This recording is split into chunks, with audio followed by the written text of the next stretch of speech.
Welcome back. We have beautiful weather today, which is fortunate. A couple nights ago, we had hail, a lot of hail. You remember that? Yes. It was covering the ground. It looked like snow. The kids loved it. They were all excited. But we're glad to have some more sunny days before it starts snapping. It'll be snapping here really soon. And today we want to talk about herbalism. We get asked a lot, does it really work? Does herbalism work, or is this just one of those fringe things, or certain people do it? Let's see. For starters, herbalism approaches things differently than conventional medicine. In herbalism, we believe that the whole human being, body, soul, and spirit, needs to be taken into account, so we take a holistic approach. And we also don't believe that the body is an imperfect machine that has broken parts. We see the body as out of balance when it's sick. When you're not feeling well emotionally, you don't feel well physically, it's because you're out of balance. Yes. And herbal medicine helps you get back into balance. Now the question, does herbalism work? You actually have the answer already, because you are using herbs. You are treating yourself with herbalism every single day. Coffee is a great example of that. They have their morning coffee every day and really think, wow, this wakes me up. All of a sudden I feel rejuvenated. That's because coffee is an herb that helps throughout their day. Yes, that's right. So coffee would be one of the things that most of you, some use black tea, let's say, also has caffeine, or green tea. Or chai tea. Yes, and it will boost your energy. So there's an herb that's known to be a nervine. Yeah, so it works on your nerve. It's a stimulant. And another interesting thing about coffee is that you can actually use it for self-care. So this here is from our shop. It's the Roman Holiday Cappuccino Coffee Body Scrub. It's exfoliating, it livens the skin, and it smells amazing. It's pretty nice. Check that out. Pretty cool.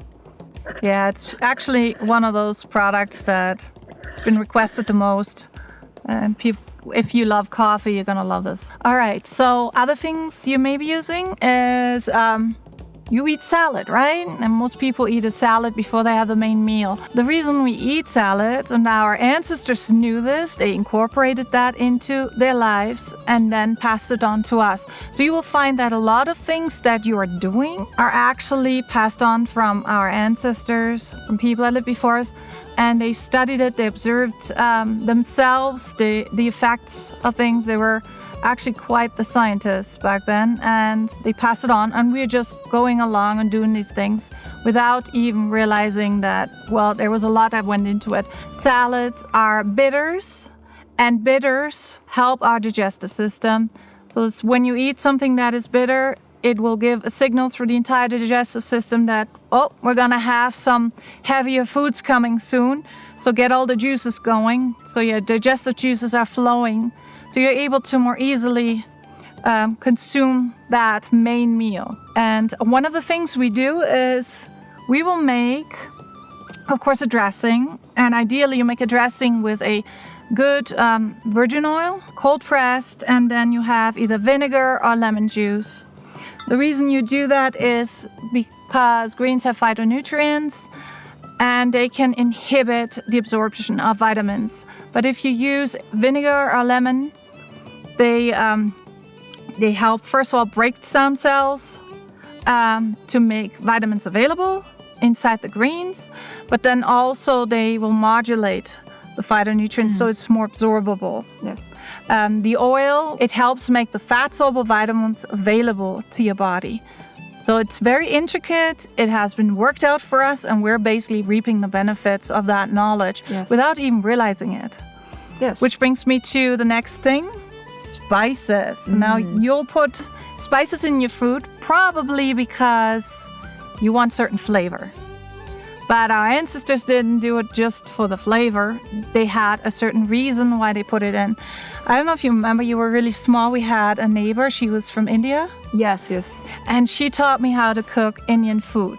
And what was amazing is while I was standing next to her, she'll tell me, all right, I'm going to put turmeric in there, and it's for this, and the coriander seed. And she would go on and on and on. And she'd tell me for every spice what it would actually do to the body, how it would be good for digestion. And it blew me away back then, because I thought, well, I'm putting all kinds of spice in my food and I have no idea what they do. That was mind-blowing to me. I never put any thought into it. Like most of you probably don't really think about, why do I put basil, oregano into my tomato sauce? So we put them in there. Again, we learned these recipes from way back when, and they have their place. They help with absorption of nutrients. They help with digestion. They're anti-inflammatory, and it's a way of putting herbal medicine into your life without having to have a dozen things on the side and you have to think about it all the time. We actually naturally integrate that into our life. Okay, our next subject, teas. A lot of teas have ingredients that can be incredibly relaxing. For instance, chamomile is a very popular one. Chamomile is a nervine, which can help relax the body, bring down stress, which can improve your general quality of life. Now, we'll have another episode where we go more in depth about different types of teas, but that's just to give you a general idea of the things in your life that are actually herbs and that you use every single day. So I think that wraps it up. Yeah, and I'm sure if you think about it, you'll find probably a dozen more that we didn't mention today. But it's really incredible. We think herbalism is this faraway thing from us, but our ancestors integrated it in our lives. We're using it every day in our lives. And so you do know that it works, because otherwise you wouldn't be doing it. Yes, it's not so far away. No, it's actually very close to us. So yeah, I think that wraps it up. If there are other things that you can think of that you use every day, leave it in the comments. You will find a link to our self-care in the descriptions. And we also have a blog post where we get more into details of why these things work and why they're good for you. And I find if you want more information about it, it's a very interesting article with references to scientific studies. Stay positive, be bold, and own your health.